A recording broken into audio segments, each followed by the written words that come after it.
አሰላሙ አለይኩም ወራህመቱላሂ ወበረካቱ። የተወደዳችሁ እንዴት ቆያችሁን? የጁማዓ ልዩ ኸበር የተካተተበት የሰኔ 5 2018 ሚንበር ኸበር ጀመረ። ፋይዛ መሐመድ ሚንበር ኸበርን እየመራው ከናንተ ከተመልካቾች ጋር ቆያለሁ። እስከ ፍጻሜው አብራችሁን እንድትዘልቁ በአክብሮት እየጋበዝኩ ለዕለቱ ከያዝናቸው ጉዳዮች መካከል አበይቱን አስቀድማለሁ። ለአዲሱ የሂጅሪ ዓመት የባህረ ሰላጤው ሀገሮች የእረፍት ቀናት አወጁ። አምስተኛው የአፍሪካ የማህበረሰብ ጤና ዓለም አቀፍ ጉባኤ በቀጣዩ ዓመት በአዲስ አበባ ሊካሄድ ነው። ኢትዮጵያ የቤት ሰራተኞችን ወደ ኩዌት መላክ ከሚችሉ 10 ሀገራት መካከል ተካተተች። የሚሉት የሚንበር ኸበር አበይት ጉዳዮች ናቸው። አብራችሁን እንድትቆዩ በድጋሚ እየጋበዝን ወደ ቀዳሚው ኸበር አልፋለሁ።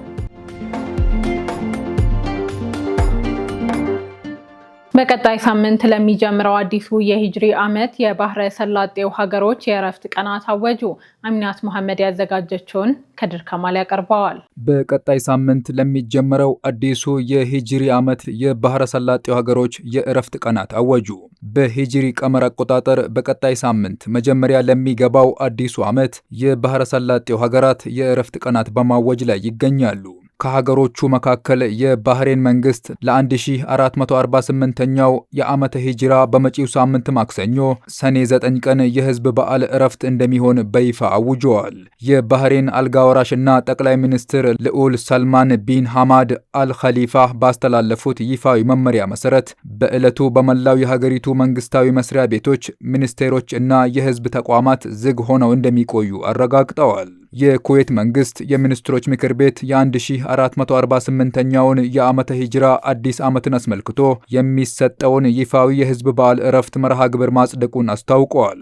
በምክትል ጠቅላይ ሚኒስትር እና የሀገር ውስጥ ሚኒስትር ሼክ ፈሃድ ዩሱፍ ሳህል አልሰባህ ሰብሳቢነት በተካሄደው የሚኒስትሮች ምክር ቤት ስብሰባ የበዓሉ እረፍት የሚውልበትን ቀን አስመልክቶ የጨረቃን መታየት መሰረት ያደረጉ 2 አማራጭ መርሃ ግብሮችን በይፋ አውጥተዋል። እነሱም የ1447ኛው የመጨረሻ የሆነው የዙልሂጃ ወር በ29 ቀናት ከተጠናቀቀ የሂጅራ አዲስ ዓመት በዓል ማክሰኞ ሰኔ 9 2018 የሚውል ሲሆን በዚህም ዕለቱ ለሁሉም ሚኒስቴር መስሪያ ቤቶች፣ የመንግስት አካላትና የህዝብ ተቋማት ይፋዊ የሥራ እረፍት ይሆናል ተብለዋል። ይሁን እንጂ የዙልሂጃ ወር 30 ቀናት የሚሞላ ከሆነ ደግሞ የአዲስ ዓመት እረፍት ረቡዕ ሰኔ 10 2018 እንደሚሆን አስታውቀዋል። የግብፅ ጠቅላይ ሚኒስትር ሙስጠፋ ማድቡሊ የ1448ኛውን ዓመተ ሂጅራ አዲስ ዓመትን ምክንያት በማድረግ በመጪው ሳምንት ሐሙስ ሰኔ 11 2018 በመላ ሀገሪቱ የሚከፈልበት ይፋዊ የህዝብ በዓል እረፍት እንደሚሆን ውሳኔ አስተላልፈዋል። በዕለቱም የሚኒስቴር መስሪያ ቤቶች እና የመንግስት መስሪያ ቤቶች ሰራተኞች፣ የህዝብ ባለስልጣናት እና የአካባቢ አስተዳደር ክፍሎች፣ የህዝብ ዘርፍ እና የመንግስት የንግድ ድርጅቶች ኩባንያዎች እና የግል ኩባንያዎች ሰራተኞች ዝግ ሆነው ይውላሉ ሲል ኢጂፕት ኢንዲፔንደንት ዘግበዋል። ይህ በእንዲህ እንዳለ የግብፅ መንግስት የበዓሉ እረፍት ቢታወጅም በተለያዩ የትምህርት ተቋማት የሚካሄዱ የፈተና መርሃ ግብሮች ላይ ምንም አይነት ለውጥ እንደማይደረግና በሚመለከታቸው አካላት ቀደም ሲል ባወጣላቸው የጊዜ ሰሌዳ መሰረት ፈተናዎቹ በተሟላ ሁኔታ እንደሚቀጥሉ አረጋግጠዋል። የኦማን የሰራተኛ ሚኒስቴር ከሚኒስትሮች ምክር ቤት በተሰጠው ማረጋገጫ የ1448ኛውን ዓመተ ሂጅራ አዲስ ዓመትን አስመልክቶ በመጪው ሐሙስ ሰኔ 11 ለመንግስት ሰራተኞች ይፋዊ የሥራ እረፍት እንደሚሆን አስታውቀዋል። ህዝባዊ የእረፍት ቀኑ ከሀገሪቱ ሳምንታዊ የእረፍት ቀናት ማለትም ጁማዓ እና ቅዳሜ ጋር የሚቀጥል በመሆኑ ለመንግስት ሰራተኞች የ3 ተከታታይ ቀናት እረፍት የሚያገኙ ይሆናል ሲል ገልፍ ኒውስ ዘግበዋል። ከእነዚህ ሀገራት በተጨማሪ የተባበሩት አረብ ኤምሬቶችም ሙሐረም 1448 የሚገባውን አዲስ ዓመት አስመልክቶ ሰኞ ሰኔ 8 2018 ህዝባዊ የእረፍት ቀን አውጃለች።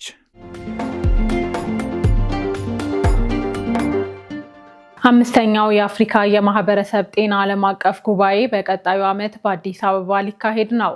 አምስተኛው የአፍሪካ የማህበረሰብ ጤና ዓለም አቀፍ ጉባኤ በቀጣይ ዓመት ከህዳር 14 እስከ 18 ቀን 2018 በአዲስ አበባ እንደሚካሄድ ተገልጿል። ጉባኤው በአፍሪካ የበሽታ መቆጣጠሪያና መከላከል ማዕከል አፍሪካ ሲዲሲ እና በኢትዮጵያ መንግስት በጋራ የሚዘጋጅ ነው። በጉባኤው ጠንካራና የማይበገሩ የጤና ስርዓቶችን በመገንባትና በውጭ እርዳታ ላይ ያለውን ጥገኝነት በመቀነስ የአፍሪካን የወደፊት አቅጣጫ መወሰን በሚቻልባቸው ሁኔታዎች ላይ ይመክራል ተብሎ ይጠበቃል። ጉባኤውን አስመልክተው የተናገሩት የአፍሪካ በሽታ መቆጣጠሪያና መከላከል ማዕከል ዋና ዳይሬክተር ዶክተር ዣን ካሴዬ ዓለም አቀፉ ጉባኤ የአፍሪካ ሀገራት እና የአፍሪካ ሲዲሲ ጠንካራ ሉዓላዊ የጤና ስርዓቶችን ለመገንባት ለሚያደርጉት ቀጣይ ጥረት ወሳኝ አካል መሆኑን ገልጸዋል።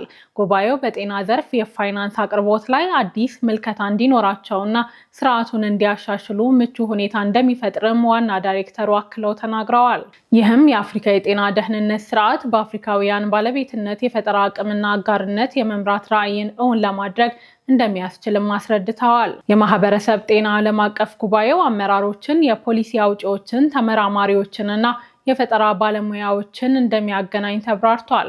ከዚህ ጋር ተያይዞ ጉባኤው የሲቪል ማህበራትንና ወጣቶችን በአንድ መድረክ የሚሰበሰቡበትን አጋጣሚ ይፈጥራል ተብሎ እንደሚጠበቅ መግለጹን የአፍሪካ የበሽታ መቆጣጠሪያና መከላከል ማዕከል መረጃን ጠቅሶ የኢትዮጵያ ዜና አገልግሎት ዘግቧል። ኢትዮጵያ የቤት ሰራተኞችን ወደ ኩዌት መላክ ከሚችሉ 10 ሀገራት መካከል ተካተተች።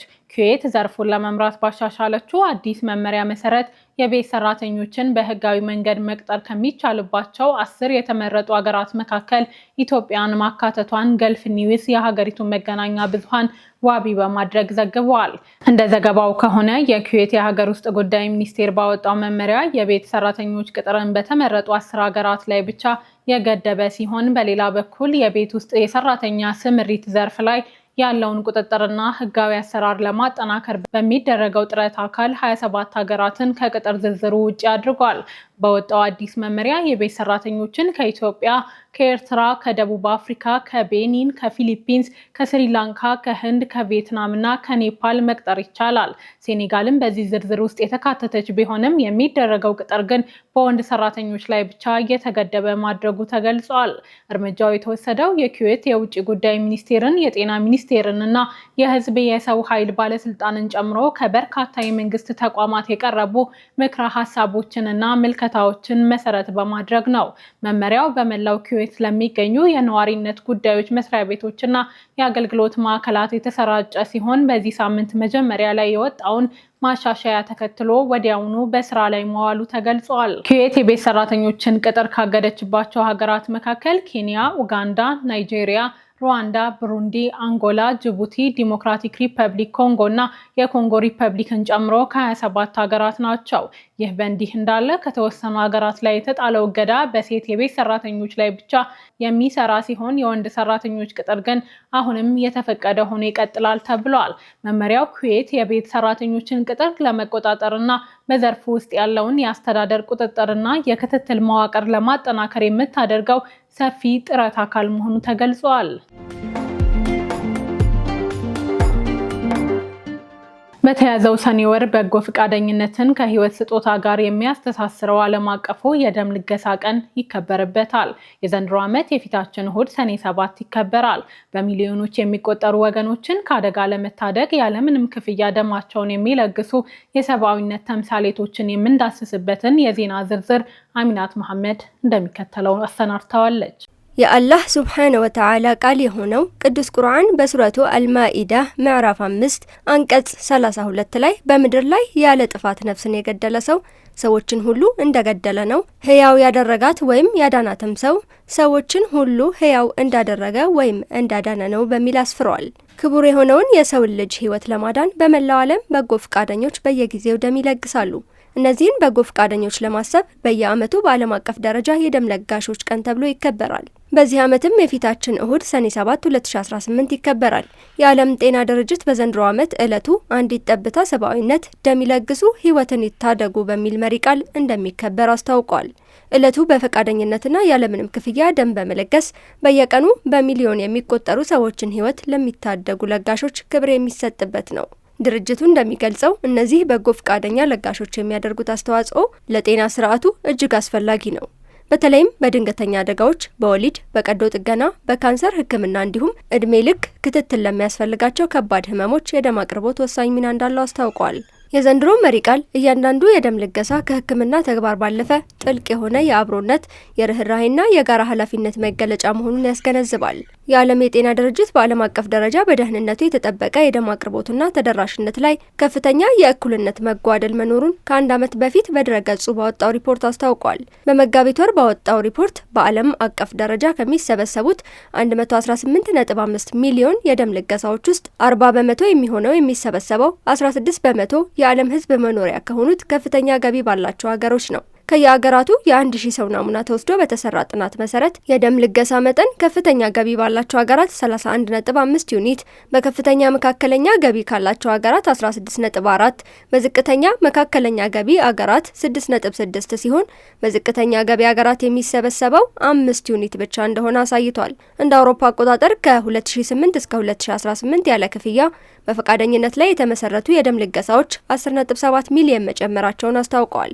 በአጠቃላይ 79 ሀገሮች ከ90 በመቶ በላይ የደም አቅርቦታቸውን የሚሰበስቡት ያለ ክፍያ በፈቃደኝነት ላይ ተመስርቶ ሲሆን 54 ሀገሮች ደግሞ ከ50 በመቶ በላይ የደም አቅርቦታቸውን የሚሰበስቡት ከቤተሰብ ወይም በክፍያ እንደሆነ ሪፖርቱ አስቀምጧል። ባደጉት ሀገራት የደም አቅርቦት በብዛት የሚውለው እድሜያቸው ከ60 ዓመት በላይ ለሆኑ አረጋውያን ነው። በዝቅተኛ ገቢ ባላቸው ሀገራት ደግሞ ከአቅርቦቱ ግማሽ በላይ የሚሆነው ከ5 ዓመት በታች ላሉ ህጻናት እንደሆነ የድርጅቱ መረጃ ያመለክታል። በአጠቃላይ ከ171 ሀገሮች 125ቱ ብሔራዊ የደም ፖሊሲ ያላቸው ሲሆን 113ቱ ደግሞ የደም ዝውውር ደህንነትና ጥራትን የሚመለከቱ የተወሰኑ ህጎች አሏቸው። ይሁን እንጂ ከነዚህ ውስጥ ዝቅተኛ ገቢ ባላቸው ሀገሮች ውስጥ ፖሊሲ ያላቸው 39 በመቶ ብቻ መሆኑን ጠቅሷል። እንደ ሪፖርቱ ከሆነ በ60 ሀገራት ከ1000 ሰዎች የሚሰበሰበው የደም መጠን ከ10 በታች ነው። ከነዚህ ሀገራት መካከል 34ቱ በአፍሪካ ቀጠና ውስጥ የሚገኙ ዝቅተኛና መካከለኛ ገቢ ያላቸው ሀገራት ናቸው።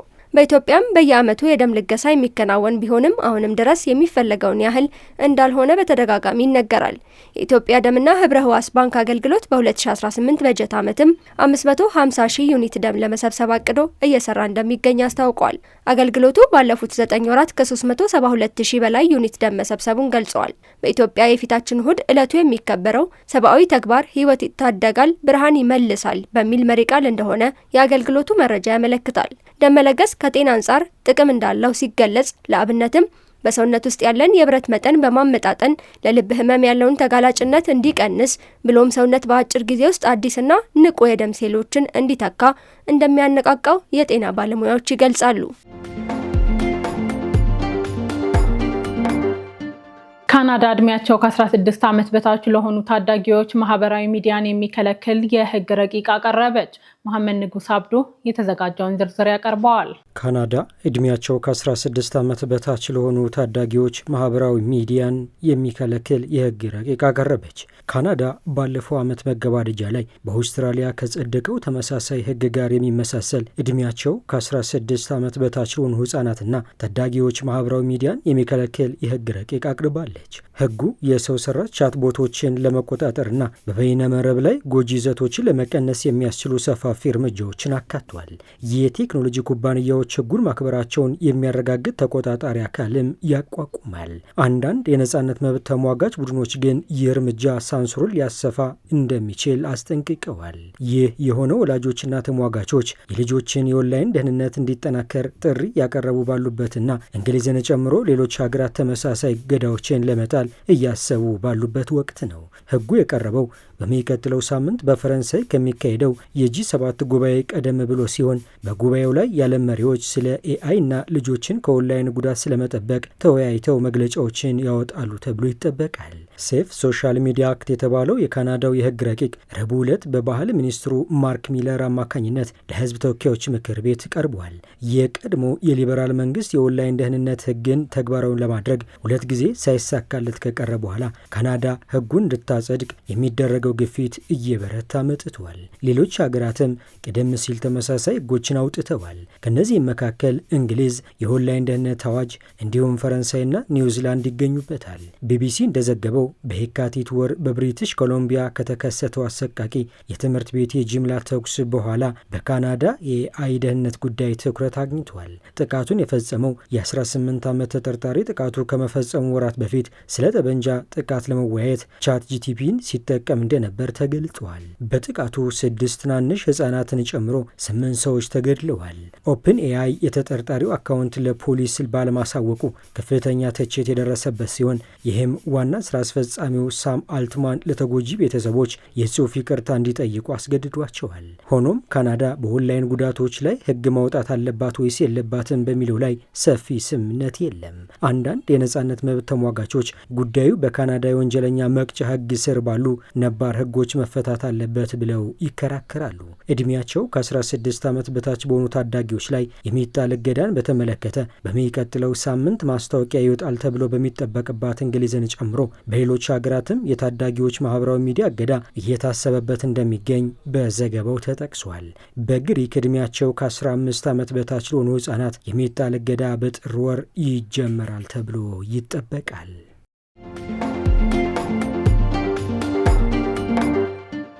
ዩናይትድ ኪንግደምን ጨምሮ 3 ሀገሮች የእስራኤልና ፍልስጤምን ግጭት ለማስቆምና ሰላም ግንባታ የሚውል የ$4 ሚሊዮን ፈንድ በጋራ አቋቋሙ። ዩኬ፣ አውስትራሊያ እና ካናዳ በእስራኤልና ፍልስጤም መካከል ለዘለቀው ጦርነት ዘላቂ እልባት ለመስጠትና የሁለት ሀገራት መፍትሄን ለመደገፍ የሚያስችል አዲስ ዓለም አቀፍ የሰላም ፈንድ በጋራ መመስረታቸውን ይፋ አድርገዋል። በጋራ ለተመሰረተው ለዚህ ፈንድ ሀገራቱ ለማስጀመሪያ የሚሆን እያንዳንዳቸው £1 ሚሊዮን በአጠቃላይ $3 ሚሊዮን ወይም $4 ሚሊዮን የአሜሪካን ዶላር ያህል ካፒታል መድበዋል። የፈንድ ስምምነቱ የመጣው 3ቱ ሀገራት ከፈረንሳይ፣ ኒውዚላንድ እና ኖርዌይ ጋር በመሆን በዚህ ሳምንት በእስራኤል ጦር በወረራ በተያዘው ዌስት ባንክ በፍልስጤማውያን ላይ በገንዘብ በሚረዱና በሚፈጽሙት ኔትወርኮች ላይ የተቀናጀ ማዕቀብ እንደሚጣል ካሳወቁ በኋላ ነው። ሐሙስ ዕለት ይፋ የተደረገው ይህ ፈንድ በአዳዲስ እና ነባር መሰረታዊ ፕሮጀክቶች ላይ የሚያተኩር ሲሆን በተለይም ወጣቶች፣ የሲቪል ማህበረሰብ ድርጅቶችና ሴቶች ላይ እንደሚሆን የዩናይትድ ኪንግደም የውጭ ጉዳይ ሚኒስቴር ባወጣው መግለጫ አስታውቋል። የምዕራባውያን ሀገራት ምላሽ የመጣው በዌስት ባንክ በእስራኤላውያን በፈጸሙት ህገወጥ የሰፈራ መስፋፋትና እየጨመረ የመጣውን አመጽ ተከትሎ ነው። አልጀዚራ እንደዘገበው ተነሳሽነቱ ለፍልስጤማውያን ሰብአዊ ድጋፍ ከመስጠት በተጨማሪ በአመጽ ላይ በተሰማሩ የእስራኤል ሰፋሪዎች ላይ እርምጃ ለመውሰድና የዩናይትድ ስቴትስ ፕሬዝዳንት ዶናልድ ትራምፕን ባለ 20 ነጥብ የጋዛ የሰላም እቅድ ለመደገፍ ያለመ እንደሆነ ተገልጿል። የተወደዳችሁ አሁንም የተከታተላችሁ የምትገኙት ሚንበር ኸበርን ነው። አብራችሁን ስላላችሁ ደስ ይለናል። ለሚንበር ኸበር ጥቆማ ወይ ማስተያየት ካላችሁ በአጭር የስልክ ቁጥር 9282 ላይ ብትልኩልን አጣርተን መልሰን ለእናንተው እናቀርባለን። የሚቀናችሁ ማህበራዊ ሚዲያ ከሆነ በሁሉም አማራጮች @ሚንበር ቲቪ ብላችሁ ብትፈልጉን ታገኙናላችሁ። ድረገጻችንን www.minbertv.comን ብትጎበኙ ደግሞ አዳዲስ መረጃ ታገኛላችሁ። አሁን ደግሞ የጁማዓ ልዩ ኸበር የሚቀርብበት ሰዓት ላይ ደርሰናል። አዘጋጁ አህመድ አብዱራህማን ለዛሬ ያሰናዳውን እንደሚከተለው ያቀርበዋል።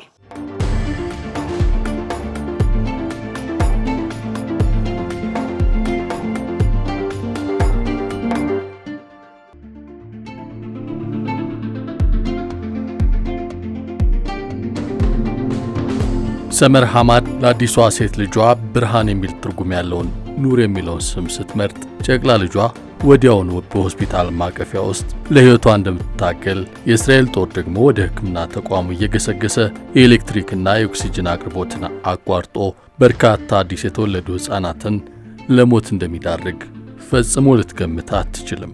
ነገር ግን ሆነ። ሕፃኗ ኑር ግን ትረፊ ያላት ነፍስ ይዛ ሁሉንም አስቸጋሪ ሁኔታዎች ተቋቁማ ተረፈች። ሆኖም ከጥቃቱ 3 ዓመታት በኋላ አሁንም በእስራኤል ቀጣይነት ባለው ከበባ ምክንያት በተባባሰ አካል ጉዳት ውስጥ ትገኛለች። አሁን እናትየዋ ሰመር ሐማድ በጋዛ መሃል ከተማ በሚገኝ ድንኳን ውስጥ ለጋዜጠኞች ስትናገር ኑርን የወለድኳት ጦርነቱ ከመጀመሩ ጥቂት ቀደም ብሎ ሙሉ በሙሉ ጤነኛ ሆና ነበር ትላለች። ይሁን እንጂ በጤና አልዘለቀችም። ወደ ቤት ከተመለሰች ከጥቂት ሰዓታት በኋላ የእስራኤል ጥቃቶች የቤተሰቡ ሰፈር ባለበት አቅራቢያ ተሰነዘሩ። ከቤታቸው አቅራቢያ የሚገኝ ሕንጻም ተደበደበ። በሚቀጥለው ቀንም ኑር ራሷን መሳት ጀመረች። እናትየው የልጇ ጤና ሁኔታ በፍጥነት እያሽቆለቆለ በመምጣቱ ሐማድ ወደ ጋዛ ከተማ ወደሚገኘው አልናስር የሕፃናት ሆስፒታል በአስቸኳይ ወሰደቻት። ዶክተሮቹ ሕፃኗን ሲያዩ ለሐማድ ልጇ እየሞተች እንደሆነ ነገሯት። ሐዘን ሆነ። በኋላም ኑር በቦምብ ድብደባው ወቅት የተለቀቁ መርዛማ ጋዞችን ወደ ውስጥ በመተንፈሷ ምክንያት በተፈጠረው ስብ ችግር መጎዳቷ ታወቀ። የእስራኤል ጦር ወደ ጋዛ ዘልቆ እየገባ ሲሄድና በሕክምና ተቋሙ ዙሪያ ውጊያው እየተጠናከረ ሲመጣ ኑር ከአንድ ወር በላይ በሆስፒታል ውስጥ ለመቆየት ተገደደች። ሐማድ ሁኔታውን ስታስታውስ ድብደባው የማያቋርጥ ነበር። ኑር ከሌሎች በርካታ አዲስ ከተወለዱ ሕፃናት ጋር በማቆያ ውስጥ ነበረች። በተደጋጋሚ ትንፋሽ ያጥራት ነበር። ሕይወቷን ለመመለስም አጋዥ መተንፈሻ ማድረግ ነበረባቸው ትላለች። ይህ በእንዲህ ባለበት አንዱን ቀን ዶክተሮቹ ለሐማድ ሊያደርጉ የሚችሉት ነገር እንደሌለና ልጆቹን በሕይወት ያቆዩት ማሽኖቹ የማይቀረውን ሞት እያዘገዩት ብቻ ስለሆነ እንደሆነ ነገሯት። ይህ መርዶ ነበር። ይህን ስትሰማ ተስፋ ብትቆርጥም ልጇን ታቅፋ እንድታጠባት ፈቃድ እንዲሰጧት ብቻ ለመነች። ከበርካታ ልመናዎች በኋላ የሆስፒታሉ ሰራተኞች ተስማሙ። ሐማድ ልጇን ባቀፈቻት በጥቂት ደቂቃዎች ውስጥ የጤና ሁኔታዋ መሻሻል ማሳየት እንደጀመረ ተናግራለች። ይህን ጊዜ የነበረውን ሁኔታ ስታስታውስ ዶክተሮቹ ደነገጡ። ልክ እንደ ተአምር ነው አሉኝ ብላለች። የእስራኤል ጦር በጦርነቱ መጀመሪያ ወደ ጋዛ የሚገባውን ሁሉንም የምግብ የውሃና የነዳጅ አቅርቦት አቋርጦ ስለነበር የአካባቢውን ጤና አጠባበቅ ስርዓት ወደ ውድቀት አፋፍ አድርሶት ነበር። ከበባው በሆስፒታሎች ላይ በሚደረጉ ቀጥተኛ ጥቃቶችና በሕክምና ተቋማት ላይ በሚደረጉ ወረራዎች ይበልጥ የተወሳሰበ ሲሆን ይህም አዲስ የተወለዱ ሕፃናትን ጨምሮ የበርካታ ታካሚዎችን ሕይወት ቀጥፏል። በጋዛ የሚገኘው አልናስር የሕፃናት ሆስፒታል በእስራኤል ጦር መጀመሪያ ለጥቃት ከተመረጡት የሕክምና ተቋማት መካከል አንደኛው ነበር። ወታደሮቹ የሆስፒታሉን ሕንፃዎችና ግቢውን ሲደበድቡ ሰራተኞቹ በማቀፊያ ውስጥ ያሉ ሕፃናት ወላጆች ግቢውን እንዲለቁ ጠየቁ። ሕፃናቱ ግን በሕክምና እንክብካቤ ስር ደህንነታቸው የተጠበቀ እንደሚሆን ማረጋገጫ ለመስጠት ሞከሩ። ሐማድ ግን ይህን ለማድረግ አልፈቀደችም። ሌሎቹ እናቶች በሙሉ ሕፃናት ልጆቻቸውን ጥለው ወደ ደቡብ ሸሹ። እኔ ግን ለዶክተሮቹ ልጄን ጥዬ መሄድ እንደማልችል ነገርኳቸው ብላለች። ከብዙ ልመና በኋላ የእስራኤል ጦር ወደ ሆስፒታሉ በፍጥነት እየተቃረበ መሆኑን በማስጠንቀቅ ዶክተሮቹ ኑርን በእናቷ እንክብካቤ ስር ሆና እንድትወጣ ተስማሙ። ሐማድ ይህን ስታስታውስ ለራሴ ኃላፊነት ሰጡኝና አቅፊያት ወጣሁ ትላለች። በጥቅምት 2016 ልጇን ይዛ ከሆስፒታሉ ሸሸች። በዕለቱ ማምሻውን የእስራኤል ጦር ሆስፒታሉን በመምታት ወደ ጨቅላ ሕፃናት እንክብካቤ ክፍል የሚገባውን የኦክሲጅን አቅርቦት አቋርጠው በማግስቱ ሰራተኞቹ እንዲለቁ ታዘዙ። ይህም ያለ ማቀፊያና አጋዥ መሳሪያዎች ሊንቀሳቀሱ የማይችሉትን ጨቅላ ሕፃናት ጥለው እንዲወጡ አስገደዳቸው። የእስራኤል ወታደሮች በመቀጠል ወደ ሆስፒታሉ ገብተው ለ5 ሳምንታት ያህል በአካባቢው ቆዩ። የጤና ባለሙያዎች ከ2 ሳምንት በኋላ በጊዜው የተኩስ አቁም ስምምነት ወቅት ሲመለሱ 4 ሕፃናት ሞተው አገኟቸው። የእስራኤል ጦር ሆስፒታሉን ከመውረሩ ጥቂት ቀደም ብሎ እናቷ ይዛት ለመውጣት ባደረገችው ብርቱ ሙግት ምክንያት ኑር ከማቀፊያ ክፍል በሕይወት የተረፈች ብቸኛዋ ሕፃን ሆናለች። ለእናት ሐማድ ግን የልጇ መትረፍ የአዲስ ስቃይ መጀመሪያ ነበር። ከአልናስር ሆስፒታል ከወጣች በኋላ ሐማድ ልጇን ይዛ ሕክምና ፍለጋ ከአንድ የሕክምና ተቋም ወደ ሌላ ተቋም ተዘዋወረች። በዚህ ጊዜ የኑር አካል ዝሎ ነበር። በነበሩበት ስፍራ አቅራቢያም ውጊያው እየተጠናከረ ሲመጣ እናትና ልጅ የተፈናቀሉ ቤተሰቦች በተጠለሉበት ትምህርት ቤት ውስጥ ገብተው ተዘጋባቸው። በመጨረሻም ባፕቲስት ሆስፒታል በመባል ወደሚታወቀው አልአህሊ አረብ ሆስፒታል መድረስ ቻለች። እዚያ ያሉ ዶክተሮችም የሲቲ ስካን ምርመራ በማድረግ ኑር የአንጎል ካሊሲፊኬሽን በመባል የሚጠራ ህመም እንዳጋጠማ ታወቁ።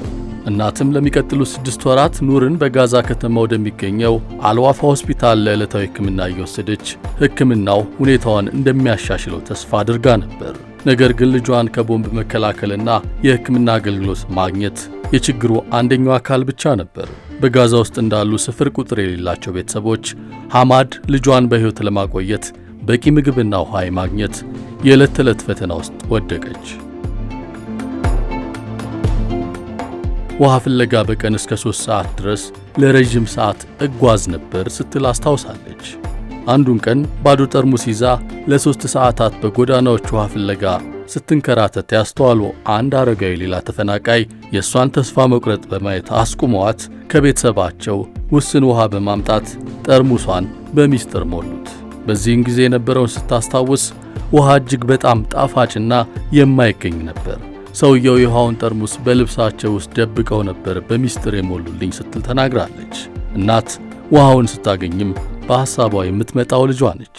ውሃውን እንዳገኘው ወተቷን አዘጋጀው፣ ጠጣችውና ከሰዓታት ለቅሶና እንቅልፍ ማጣት በኋላ በመጨረሻ እንቀላፋች። ኑር ቀስ በቀስ እጆቿን ማንቀሳቀስና ነገሮችን መያዝ ስትጀምር ሐማድ የተወሰነ ተስፋ አገኘች። ሕፃኗ እየተሻላት ነበር። ነገር ግን በቂ ባለመሆኑ ዶክተሮች ለሕክምና በአስቸኳይ ወደ ውጭ ሀገር መሄድ እንዳለባት ተናገሩ። ይህ ደግሞ በወቅቱ ፈጽሞ የማይቻል ነበር።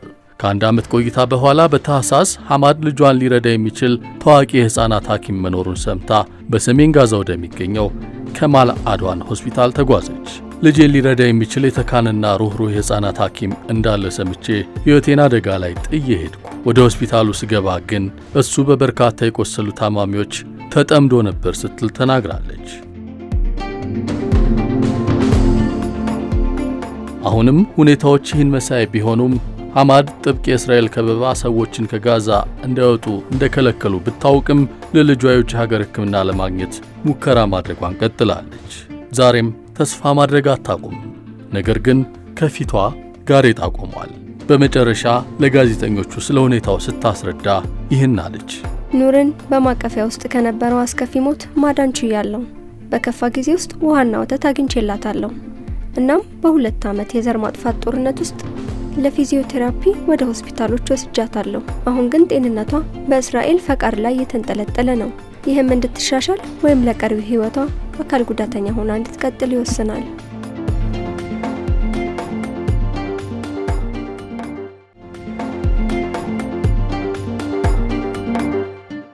ውድ ተመልካቾች ለዛሬ ያዘጋጀነው የሚንበር ኸበር በዚሁ ተጠናቀቀ። ፋይዛ መሐመድ አብሬያችሁ ቆየሁ። ወሰላሙ አለይኩም ወራህመቱላሂ ወበረካቱ።